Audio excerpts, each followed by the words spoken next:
Hello बच्चों, आज हम लोग पढ़ने वाले हैं मूविंग कॉइल गैल्वेनोमीटर। ये वीडियो इस साल के लिए बहुत इंपॉर्टेंट रखता है क्योंकि इससे क्वेश्चन आने का संभावना पूरी पूरी है कि मूविंग कॉइल गैल्वेनोमीटर से आपका एक क्वेश्चन रहेगा। पक्का है, निश्चित तौर पे मैं बोल रहा हूं कि ये क्वेश्चन रहेगा क्योंकि पिछले एक साल से नहीं पूछा, पिछले साल नहीं पूछा था, उसके पिछले साल पूछा था, एक साल गैप करके ये इससे क्वेश्चन आता रहा है। मूविंग कॉइल गैल्वेनोमीटर, ये आज का टॉपिक है। तो हम लोग चलते हैं मूविंग कॉइल गैल्वेनोमीटर को आज स्टडी करते हैं, देखते हैं कि क्या क्या मूविंग कॉइल गैल्वेनोमीटर में मुझे हम लोगों को पढ़ना है। ठीक है, तो सबसे पहला चीज हुआ कि what is galvanometer. Moving coil galvanometer तो बाद में बात करेंगे, पहले गैल्वेनोमीटर है क्या। ठीक है, और एक बात बता दे रहे हैं कि हम जो भी चीज पढ़ा रहे हैं ना, वो ये सोच करके हम पढ़ा रहे हैं ताकि आप बोर्ड में कुछ लिख सके। आप आईआईटी और नीट में आप लिखिएगा, ये लिखने के लिए नहीं आता है। नीट में आपको पेज नहीं भरना है, वहां पे क्वेश्चन सॉल्व करना होता है। लेकिन यहाँ पे क्या हो, बोर्ड में क्या होता है, बोर्ड में एक्सप्लेनेशन चाहता है। बोर्ड चाहता है कि आप एक्सप्लेन कीजिए, चीजों को बताइए, समझाइए। ठीक है, तो यहाँ पे ये चीज देखा जाता है। तो इसी के लिए, इसी कारण से हम जो भी चीजें लिखवाते हैं ना, वो आपके अपने लैंग्वेज में या रनिंग लैंग्वेज में लिखवाते हैं ताकि आपको बहुत जल्दी से, बहुत आसानी से याद हो जाए। ठीक है, तो हमारे पास जो है मूविंग कॉइल गैल्वेनोमीटर है क्या, तो इसमें सबसे पहला कहा गया इसमें कि are device which is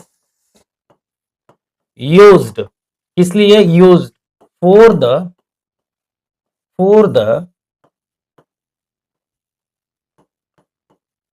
measurement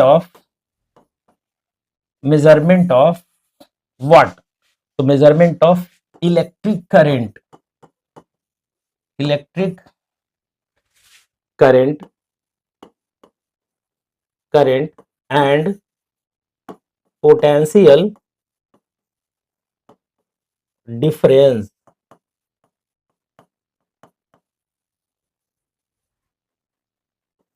सी है, ठीक है। मतलब ये डिवाइस करता है क्या भाई, ये काम क्या करता है, तो ये काम करता है इलेक्ट्रिक करंट और पोटेंशियल डिफरेंस दोनों को मेजर करने का काम करता है। ठीक है, और कहाँ काम करता है ये सारा करते, तो किसमें होगा, तो ये इन कहा इलेक्ट्रिक सर्किट, सर्किट। ठीक है, ये मेरे पास बोला गया कि ये है मेरे पास क्या, गैल्वेनोमीटर। यानी कि what is galvanometer, a device which is used for the measurement of what, electric current and potential. जबकि आमीटर का काम क्या है, आमीटर का काम है केवल इलेक्ट्रिक करंट का मेजरमेंट करना। वोल्ट मीटर का काम क्या है, केवल वोल्टेज यानी कि पोटेंशियल डिफरेंस को मेजर करना। लेकिन गैल्वेनोमीटर का क्या काम है, दोनों को मेजर करेगा। समझ में आ रही बात। कुछ मॉडिफिकेशन होता है, उसकी बात भी करेंगे, कैसे मॉडिफिकेशन होता है, क्या होता है, वो हम बात की बात, पहले इसको हम समझ लेते हैं कि ये चीज है क्या। ठीक है, दूसरा आता है इसमें कि प्रिंसिपल। ये प्रिंसिपल, ये किस प्रिंसिपल पे काम करता है, इसका काम करने का जो प्रिंसिपल है, ये सिद्धांत कौन सा है, ये किस प्रिंसिपल पे काम करता है। तो इसका प्रिंसिपल कहा गया कि ये किस सिद्धांत पे काम करता है, तो ये काम करता है, गैल्वेनोमीटर जो काम करता है, मूविंग कॉइल गैल्वेनोमीटर है, तो ये काम करता है, इसका प्रिंसिपल है फोर्स। जो जब किसी भी करंट कैरिंग कॉइल को या करंट कैरिंग कंडक्टर को एक्सटर्नल मैग्नेटिक फील्ड में रखते हैं तो इस पे एक फोर्स लगता है। ठीक है, तो उस फोर्स का यानी कि फ्लेमिंग का अगर हम कहें लेफ्ट हैंड रूल, समझ में आ रहा है, फ्लेमिंग लेफ्ट हैंड रूल। तो प्रिंसिपल में क्या लिखेंगे इसमें, it work on the principle principle of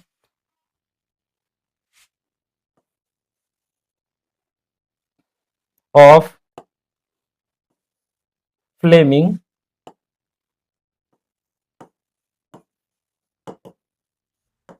left hand rule, और mechanical force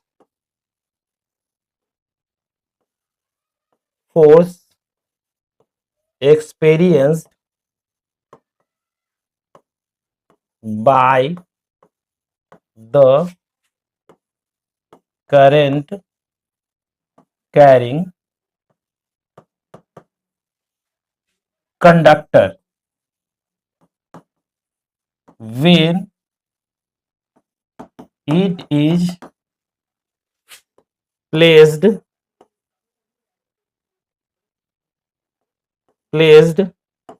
in the external magnetic field। समझ में आ रही बात? इसमें कहा गया कि ये जो सिद्धांत है ये किस सिद्धांत पे काम करेगा, तो फ्लेमिंग का जो है ना, फ्लेमिंग यहाँ पे नाम है तो इसको हम कैपिटल लेटर में लिख सकते हैं फ्लेमिंग, और यहाँ पे प्रिंसिपल है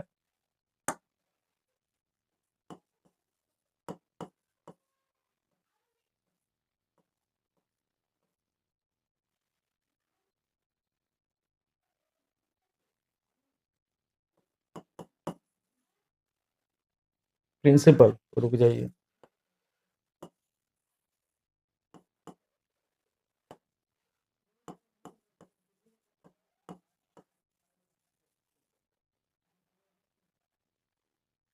principal of Fleming left hand rule. ठीक है, ये है मेरे पास। ठीक, ये बताया गया मेरे पास कि प्रिंसिपल, ये वर्किंग प्रिंसिपल क्या है इसका, तो वर्किंग प्रिंसिपल यही है, ये वर्क करेगा किस प्रिंसिपल पे, ये बता दिया गया कि इसका वर्किंग प्रिंसिपल क्या है। ठीक है, अब चलते हैं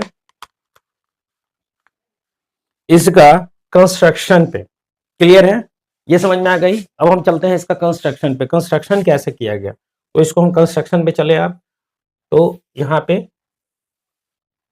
कंस्ट्रक्शन,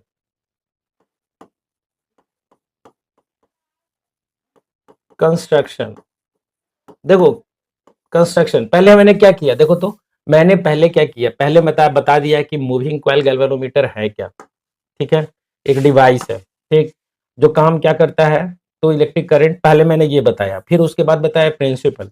अब चल रहे हैं इसका कंस्ट्रक्शन। ठीक, तो कंस्ट्रक्शन में क्या लिखा गया कि एक सर्कुलर कॉइल है, ठीक है, तो इसमें देखो इसका जो डायग्राम होगा ना, डायग्राम कुछ इस तरह से होता है, ये इस तरह का है, यहाँ पे हम डायग्राम बनाते हैं, यहाँ पे इस तरह का डायग्राम बनाते हैं, ये नॉर्थ पोल है एक मैग्नेट का, और ये यहाँ पे साउथ पोल ले लेते हैं। ठीक है, एकदम इजी डायग्राम, ताकि वो एग्जाम में बन जाए, बहुत ज्यादा हमको कठिन डायग्राम नहीं बनाना है। ठीक है, और यहां से हम एक लेते हैं वायर कॉइल का, वो ये ऐसे गया। ठीक है,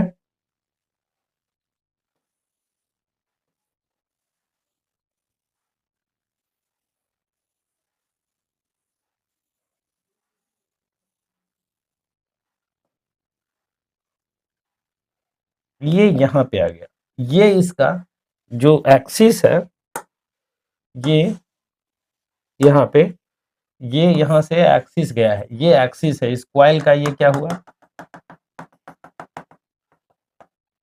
ठीक है, और यहां से ये निकला है, और यहां से ये इस तरह से,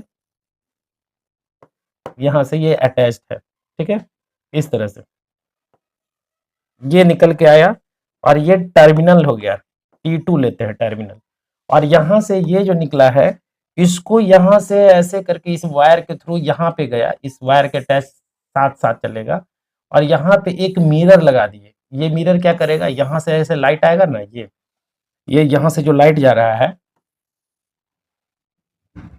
ये यहाँ से जो लाइट जाएगा, देखो ध्यान से समझना, यहाँ से ये ऐसे लाइट जाएगा, डिफ्लेक्शन शो करेगा, तो ये यहाँ से रिफ्लेक्ट करके इधर आएगा, तो यहाँ पे रीडर रहता है, मीटर रीडिंग, ये यहाँ पे मीटर रहेगा इस तरह से,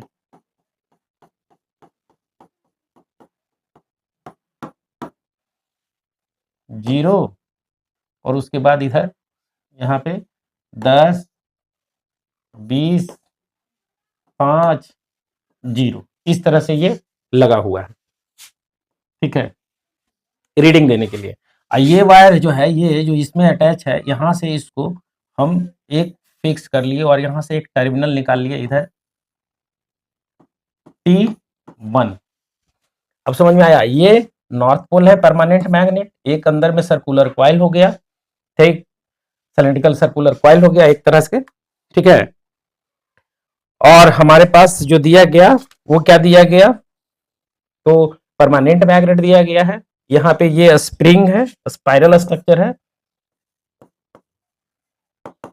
स्प्रिंग है। ये स्प्रिंग का क्या काम है कि जैसे ही रोटेट करेगा ना, ये जिसका कि नाम देते हैं S1, एस स्प्रिंग है ये T1 T2 हो गया, ये परमानेंट मैग्नेट हो गया, ये करंट फ्लो करेगा यहाँ से, जैसे ही अटैच करेंगे, ये टर्मिनल है जो कि जुड़ेगा सर्किट से, ये T1 और T2, क्लियर है। ये हमारे पास डिफ्लेक्शन है, यहाँ पे ये सोर्स ऑफ लाइट परमानेंट, ये फिक्स सोर्स ऑफ लाइट रहेगा, ये क्या रहेगा, fixed,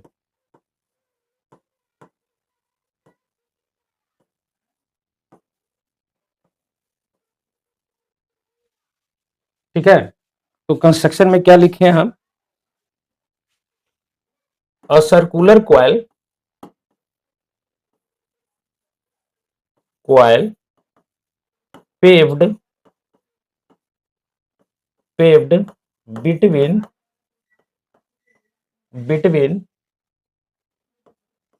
two permanent magnet, paved किसके किया है, परमानेंट मैग्नेट। और उसका क्या है, तो उसका सबसे बड़ा है परमानेंट है, हैविंग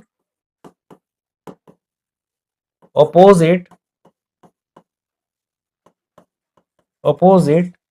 फेस, जो अपोजिट फेस जो है, ठीक है, फेसिंग टू ईच अदर। समझ में आ रहा है, हम क्या कह रहे हैं कि अपोजिट फेस जो होगा, जो क्या होगा, एक दूसरे के फेस के सामने होगा, यानी ये नॉर्थ है तो ये साउथ है, तो ये परमानेंट मैग्नेट का कहानी है, ये परमानेंट मैग्नेट जो हम किए हैं। अब इसको अगर हम इसको फिगर में देखें, तो अगर सामने देखें, ये चूंकि एक्चुअली क्या होता है ना, ये इस तरह का सिलेंड्रिकल होता है, ये इस तरह का, ये रियल में देखने में कैसा लगता है, तो एक सिलेंड्रिकल है ये इस तरह का, ये इस तरह का है, ठीक है। और इस पे आप लपेट दीजिएगा ऐसे ऐसे करके, ऐसे ऐसे करके, ठीक है, चारों तरफ से इस तरह से, तो ये एक सर्कुलर हो गया ना। तो उसी ढंग का ये क्वाइल है ये, ठीक है, जो कि थ्री डायग्राम में आपको दिख नहीं रहा है, ऊपर से दिखेगा, यहाँ पे हम दिखाते हैं, एक यहाँ पे होगा फिगर मेरे पास, यहाँ देखिए, यहाँ पे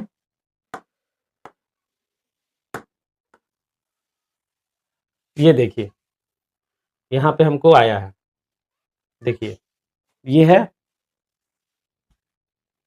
दिख रहे हैं, यहाँ पे क्या हो रहा है, ये जो दिख रहा है आपको, ये सामने से दिख रहा है, ऊपर से दिख रहा है, और ये रिफ्लेक्शन, ये जो है ना, ये रिफ्लेक्शन है, ठीक है। तो इस चीज को यहाँ पे दिखाया गया है, ठीक है, जिसको हम लोग आगे चल करके देखेंगे कि कैसे इसका वर्किंग होता है, ठीक।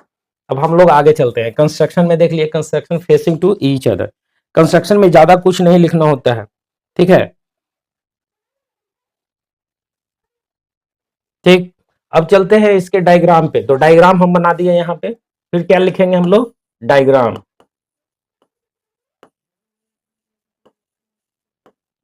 डायग्राम, डायग्राम में हमको ये वाला डायग्राम बना देना है, समझ में आ रहा है, देखिए ये डायग्राम बना देना है, ठीक है, क्लियर है।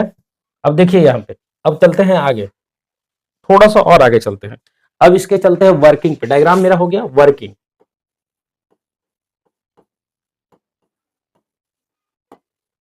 मैं ये सोचकर लिखवा रहा हूं कि आपको एग्जाम जो देना है तो उसमें ज्यादा कुछ नहीं लिखना होता है, बहुत ज्यादा एक्सप्लेनेशन कीजिएगा तो फिर दिक्कत क्या आ जाती है ना, कि क्वेश्चन एक ही क्वेश्चन में लगे रहना नहीं होता है, वहां पे जल्दी से आंसर कर करके बाहर निकलना होता है, बहुत ज्यादा समझाने की जरूरत नहीं है, बस लिख देना है आंसर। अब इसमें हम चलते हैं वर्किंग, ठीक है। अब इसमें कहा गया कि जब इलेक्ट्रिक करंट आप देते हैं, ठीक, तो अगर मान लो कि यहाँ पे ये है P, ये है Q, ये है R, और ये है एस, ठीक है, ये है एस मेरा, पी क्यू आर एस, ठीक है, ये है मेरा। तो इलेक्ट्रिक करंट जब देते हैं आप, जब इलेक्ट्रिक करंट देंगे तो इस पे एक फोर्स लगेगा, टॉर्क लगेगा। कैसे लगेगा टॉर्क, आप खुद सोचिए। तो फ्लेमिंग, यहां से मैग्नेटिक फील्ड का डायरेक्शन किधर से किधर, इधर की ओर है, इधर की ओर, ठीक है। इस तरह से मैग्नेटिक फील्ड जा रहा है, यानी कि इस सरफेस से होता हुआ इधर की ओर जा रहा है मैग्नेटिक फील्ड, इस तरह से जा रहा है मैग्नेटिक फील्ड का डायरेक्शन। अब करंट अगर हम यहां से करंट देते हैं, करंट अगर दें, ठीक, तो अब मान लो कि करंट का डायरेक्शन ऊपर की ओर हो या फिर नीचे की ओर हो, इस कोई ना कोई एक इस कॉइल में आप इसको पॉजिटिव से या इसको नेगेटिव से किसी न किसी को तो जोड़ना है हमको। तो मान लो कि आपको करंट का डायरेक्शन ऊपर से नीचे की ओर हो, इस तरह से करंट इसमें जा रहा हो, देख लो ध्यान से समझना, ये इस ढंग से करंट जा रहा हो, तो इसमें से क्या होगा, निकलेगा, इसमें से इन करेगा तो इधर से क्या होगा, टर्मिनल 2 से निकलेगा करंट, मतलब ये हाई पोटेंशियल पे है, ये लो पोटेंशियल पे। अब क्या हो रहा है कि जैसे ही यहां से करंट जाएगा तो ये करंट का डायरेक्शन हो गया नीचे की ओर, मैग्नेटिक फील्ड ये हो गया, तो इस पे, इस आर्म पे टॉर्क किधर की ओर लगेगा, बाहर की ओर। और इसका जैसे ही ये एक आर्म पे अगर करंट का डायरेक्शन ये है, तो इस आर्म पे करंट का डायरेक्शन किधर की ओर होगा, ऊपर की ओर। तो उस कंडीशन में अगर हम ले यहाँ पे, तो ये हमारे पास मैग्नेटिक फील्ड का डायरेक्शन तो ये है। फ्लेमिंग का लेफ्ट हैंड रूल तो यही ना बोला था, फ्लेमिंग का लेफ्ट हैंड रूल क्या बोला था कि अगर कोई करंट कैरिंग कंडक्टर को एक्सटर्नल मैग्नेटिक फील्ड में रखते हैं और करंट का direction in the direction of magnetic field होता है, ठीक, और मैग्नेटिक फोर्स, मैग्नेटिक फील्ड का डायरेक्शन अगर फोर फिंगर, यानी कि आपके पास क्या कहा जाता है इसको, फोर फिंगर की तरफ, एफओआरई फोर फिंगर की तरफ होता है मैग्नेटिक फील्ड का डायरेक्शन, जिसको कि इंडेक्स फिंगर के नाम से भी जाना जाता है। तो उस कंडीशन में थंब जो देगा वो देगा डायरेक्शन ऑफ मैकेनिकल फोर्स, जो कंडक्टर पे लगेगा उसका डायरेक्शन देगा। अब खुद सोचो, और ये बोला कि तीनों है जो एक दूसरे के परपेंडिकुलर होगा। चलो भाई मान लेते हैं, तो उस हिसाब से यहां पे किया गया।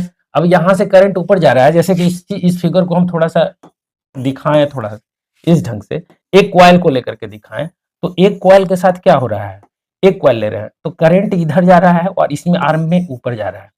इस पे जब मैग्नेटिक फील्ड ये है मेरा, तो इस पे फोर्स किधर की ओर लगेगा, मैग्नेटिक फील्ड ये है मेरा, करंट नीचे जा रहा है, मैग्नेटिक फील्ड ये है, तो फोर्स किधर की ओर लगेगा, बाहर की ओर। तो इस पे फोर्स किधर की ओर लगेगा, बाहर की ओर, ठीक, और इस पे फोर्स किधर की ओर लगेगा, अंदर की ओर। अब इस कंडीशन में ये क्या करेगा, ये रोटेट हो जाएगा, यहां इसका रोटेशन शुरू हो जाएगा, बिल्कुल।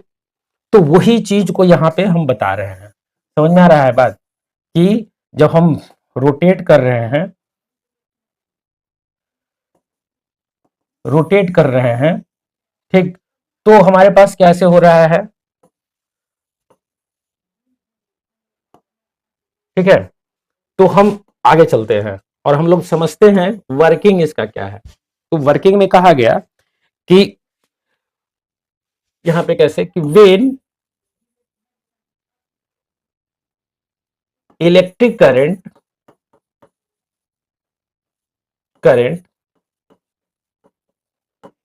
Flow in the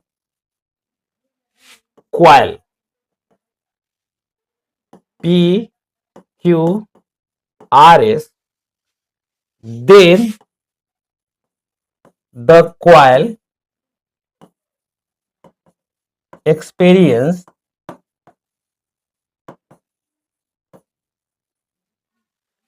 a torque,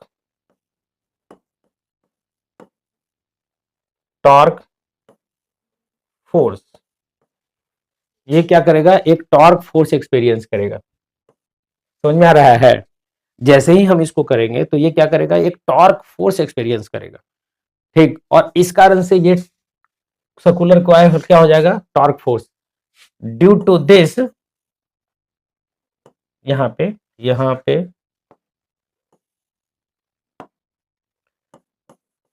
due to this the coil made rotation about the axis of the coil, यानी कि कॉइल के एक्सिस के अबाउट क्या करेगा, ये रोटेशन कर लेगा भाई, रोटेशन अटेंड कर लेगा। समझ में आ रहा है? अब जब रोटेशन अटेंड कर लेगा तो उस कंडीशन में हम चलें अब इसका कि रोटेशन अटेंड कर रहा है तो क्या चीजें हो रही हैं, चलो देख लेते हैं। तो टॉर्क बराबर हम पढ़े हैं, टॉर्क बराबर हम लोग जानते हैं कि कोई भी सर्कुलर कॉइल को अगर हम पढ़ लिखते हैं, रखते हैं एक्सटर्नल मैग्नेटिक फील्ड में, ठीक, तो उस पर एक टॉर्क लगता है, और टॉर्क का वैल्यू जो होता है वो टॉर्क का वैल्यू कितना होता है, एम क्रॉस बी। ठीक है, ठीक है। एम क्या होता है, तो एम क्या होता है, एम के बारे में कहा जाता है मैग्नेटिक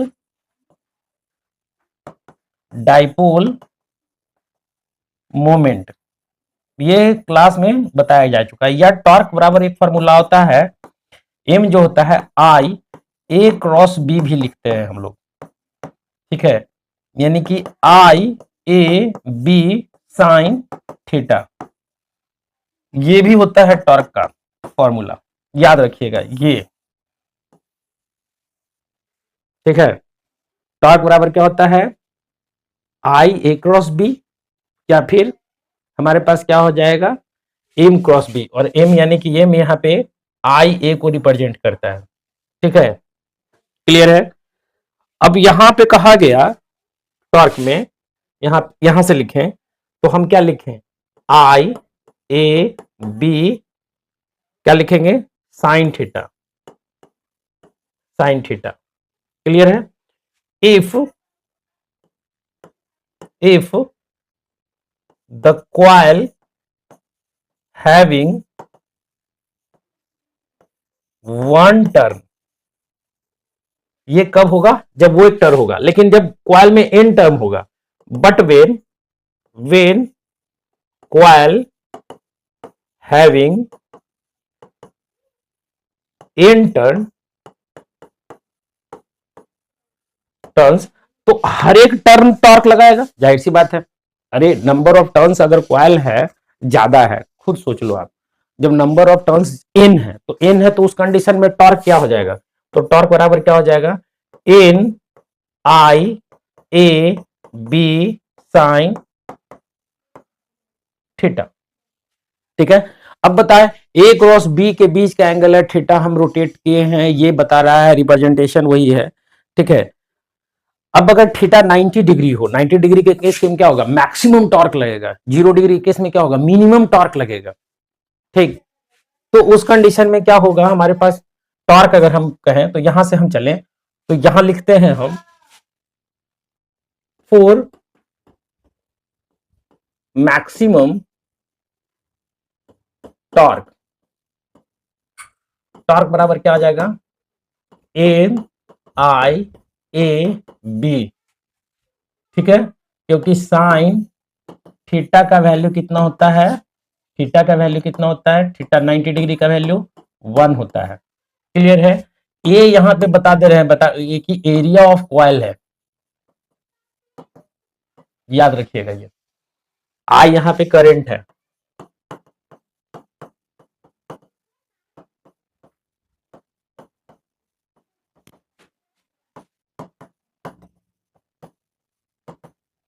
इन द कॉइल। ठीक है, एन नंबर ऑफ क्या आ गया, टोटल नंबर ऑफ टर्न, तो उस कंडीशन में हमारे पास ये आ गया ये। ठीक है, एक थ्योरी था मैकेनिक्स का, एक थ्योरी था मैकेनिक्स का, क्या है थ्योरी मैकेनिक्स का, उसकी बात कर ले तो थ्योरी मैकेनिक्स का दिया गया था, शायद आप लोग को पता भी होगा, कि एक अगर रस्सी है और यहां पे अगर कोई चीज को लटका रखे हैं इस तरह से, और इसको अगर हम, या ये डंडा है मेरे पास, इस तरह से बांधा हुआ है, इसको रोटेट किए, तो रोटेट किए तो इसका जो है, इसका जो रस्सी का जो टॉरिशनल कांस्टेंट होता है, यानी कि ये थीटा, मान लो यहां से हम रोटेट करके ये वैल्यू लिया है, इस तरह से हम रोटेट कर दिए थीटा एंगल से, तो ये रोटेट किए हैं तो एक टॉर्क लगाए हैं हम। ठीक है,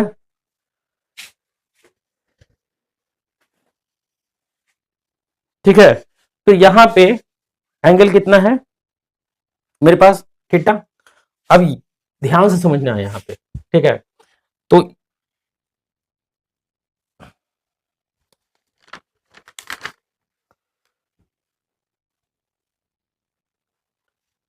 तो यहां पे क्या था, हाँ, तो चल रहे थे, अब हम देख रहे थे कि ये निकल गया। अब टॉर्क के बराबर हमारे पास बोले, ये इस कंडीशन में टॉर्क बराबर क्या आ जाएगा,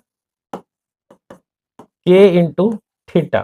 थीटा को कहें, theta equal to angular displacement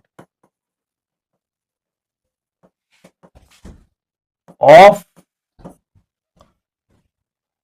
of displacement of the coil. रुक जाइएगा, मल्टी टच,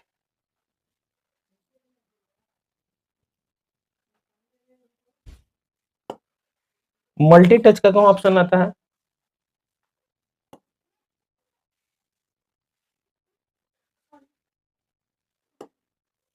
कहाँ है, अच्छा यहाँ पे आया, ठीक है। तो angular displacement of the coil, ठीक है, ये एंगुलर डिस्प्लेसमेंट हो गया। थीटा इक्वल टू के क्या होगा, टॉर्सिनल कॉस जेड कांस्टेंट, ये के हमारे पास आया, समझ में आ रहा है। के क्या है, तो उस स्प्रिंग का, जो स्प्रिंग लगाया था ना, वो स्प्रिंग का टॉर्सिनल कांस्टेंट है। यहाँ पे क्या, torsional constant of the spring, ठीक है। ये स्प्रिंग का, जो स्प्रिंग हमने लगाया था यहाँ पे, आप देख लीजिए, यहाँ पे हमने जो लगाया था,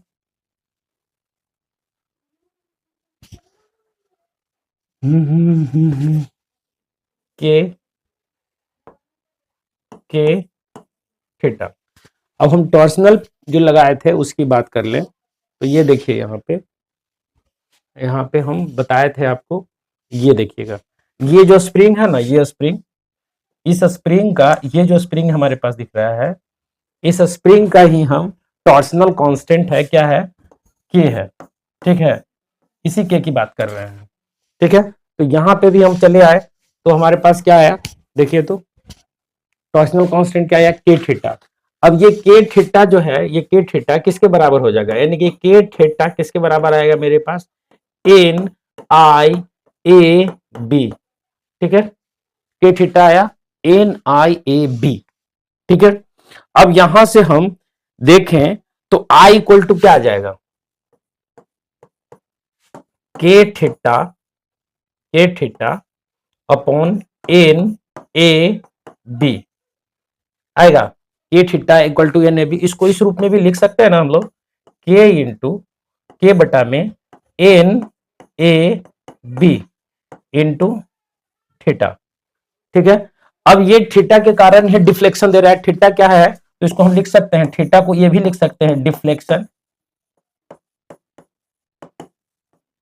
ऑफ द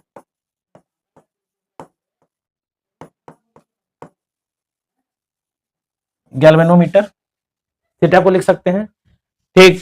अब देखो तो यहां से एक आई इक्वल टू के थीटा, तो ये आ गया मेरे पास करंट का, ठीक है।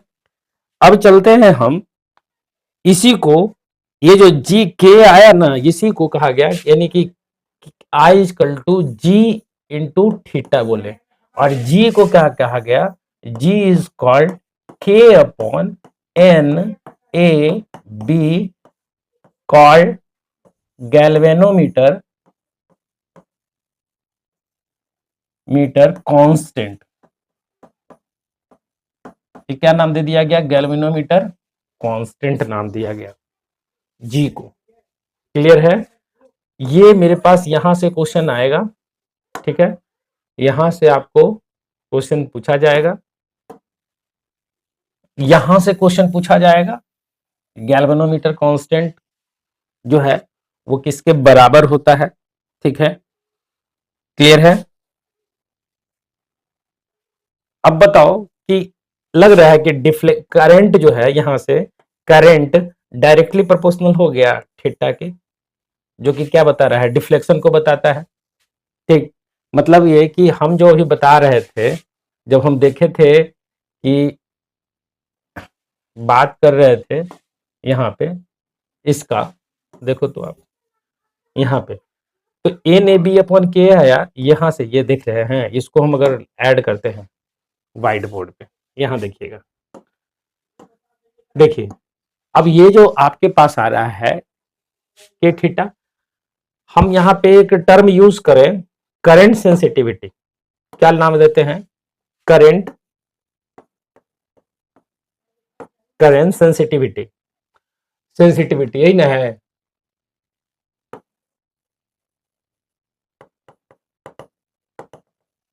करंट सेंसिटिविटी नाम दे देते हैं इसको हम S I.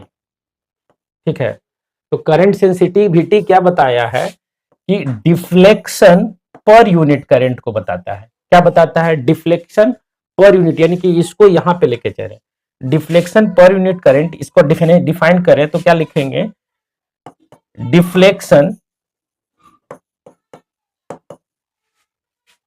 appear in a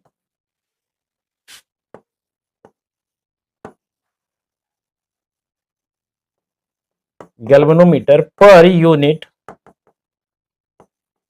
electric current. ठीक है, तो इसका नाम दे दिया गया हमको करंट सेंसिटिविटी। अब इसके अनुसार अब करंट सेंसिटिविटी, तो एस आई जो मेरा आया वो हम थीटा या आई के जगह पे पुट करते हैं वैल्यू, यहां से तो क्या आएगा मेरे पास, ध्यान से समझना है यहाँ पे, आई और थीटा, तो हम थीटा के जगह पे पुट करें यहां से, तो आई, थीटा की जगह पे क्या लिखें, आई अपॉन जी इंटू आई, ये मेरा कट गया, तो एस आई जो आया वो किसके बराबर आएगा, 1 अपॉन जी, जी का वैल्यू मुझे पता था, जी कितना आया था, जी ये आया था, तो हम क्या लिखेंगे, K upon N A B, B कहा, ये कहां जाएगा ऊपर, यानी एस आई इक्वल टू क्या आ जाएगा मेरे पास, एन ए बी अपॉन के, ये आ गया ना, तो यहां से एक क्वेश्चन आएगा, यहां से क्वेश्चन पूछा जा सकता है कि करंट सेंसिटिविटी किसका इनवर्स होता है, तो क्या होता है, गैल्वेनोमीटर कांस्टेंट का इनवर्स होता है। ठीक है, हम लोग उसको नाम दे दिए। ठीक है, अब देखो तो करंट सेंसिटिविटी किस पे डिपेंड करेगा, करंट सेंसिटिविटी किस पे डिपेंड करेगा, यानी कि करंट सेंसिटिविटी हम लिखें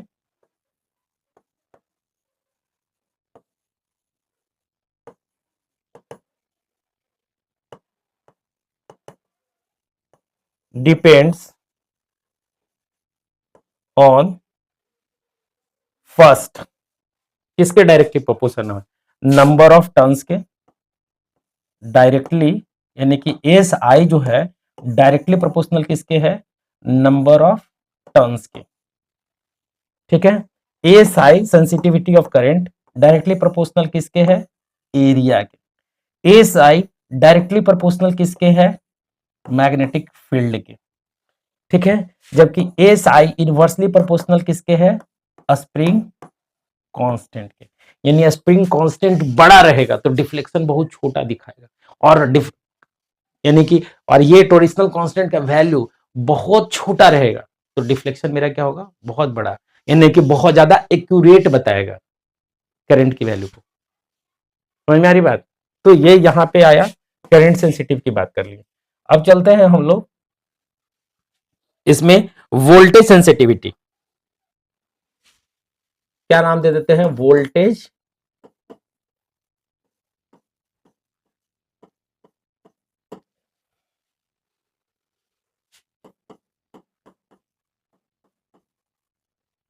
एस भी देख देते हैं इसका, वोल्टेज सेंसिटिविटी, वोल्टेज सेंसिटिविटी में क्या कहा गया ना कि वी एस, इसको कहा गया, डिफाइन दिया गया इसमें वोल्टेज सेंसिटिविटी को। ठीक है, deflection produce in A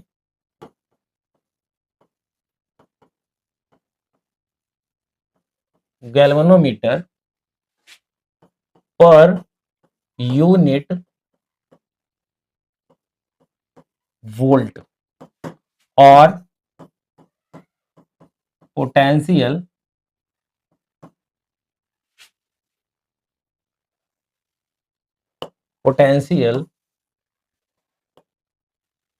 volt और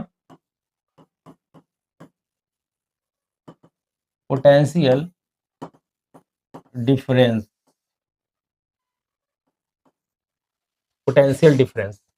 समझ में आ रहा है।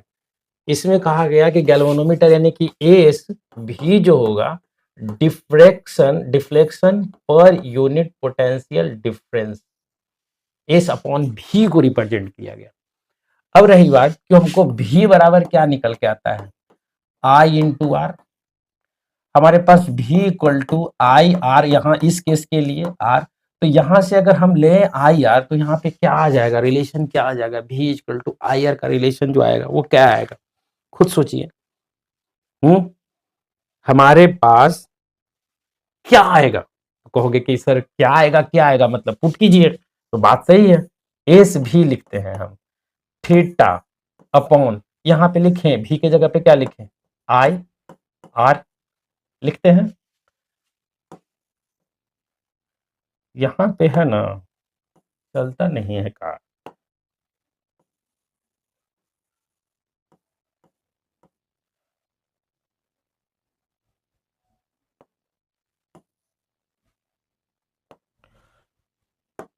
हमारे पास भी इक्वल टू क्या आया, आई आर, ठीक है। तो एस भी बराबर क्या निकल के आया मेरे पास, 1 R into theta by I, और थीटा बाई आर को हम लोग क्या रिप्रेजेंट किए थे, याद है, एस भी बराबर निकाले थे ये, तो ये किसको रिप्रेजेंट कर रहा था, एस आई को रिप्रेजेंट कर रहा था, करें अपॉन आर, ठीक है।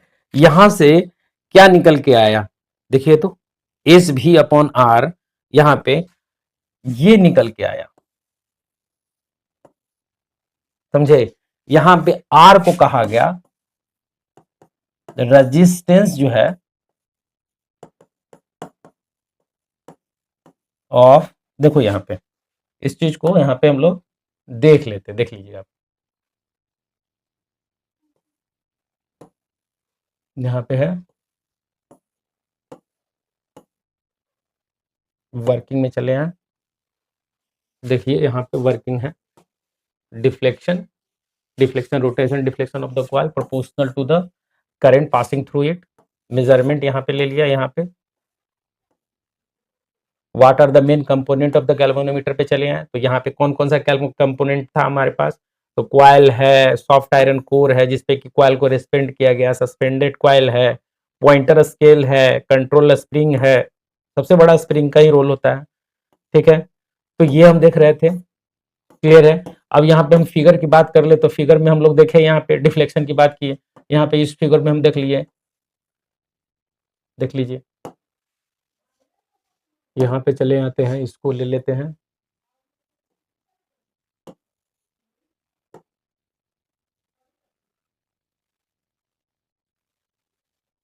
ठीक है। तो ये मेरे पास हो गया एस आई आर के रूप में, ठीक है। अब यहां से देखिए, अब यहाँ पे हम लोग करें क्या कि ये जो मेला मिला, तो एस भी जो मिला, एस भी एक रिलेशन यहाँ से ये तो आएंगे, एस भी करेंट सेंसिटिविटी एस आई जो था मेरे पास, एस आई और अपॉन आर, याद है एस आई को हम लोग बोले थे कि करंट सेंसिटिविटी है 1/G के बराबर था। अगर हम एस आई बराबर 1/G लिखते हैं तो इस केस के लिए क्या हो जाएगा, इस यहाँ से S I equal to 1/G, तो एस भी बराबर क्या आ जाएगा, 1/G/R, ये आ गया, यानी एस जी आर, और जी का वैल्यू अगर पुट करें आप, यहां से ये आया मेरे पास एस भी इक्वल टू 1/R इंटू जी का वैल्यू अगर हम पुट करें, जी का वैल्यू कितना था मेरे पास, याद है, जी का वैल्यू हम क्या निकाले थे, के अपॉन एन निकाले थे, तो हमारे पास आया था NAB अपॉन क्या आया था के आया था, ठीक है?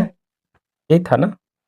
बिल्कुल यही था, NBA अपॉन KR, ठीक है?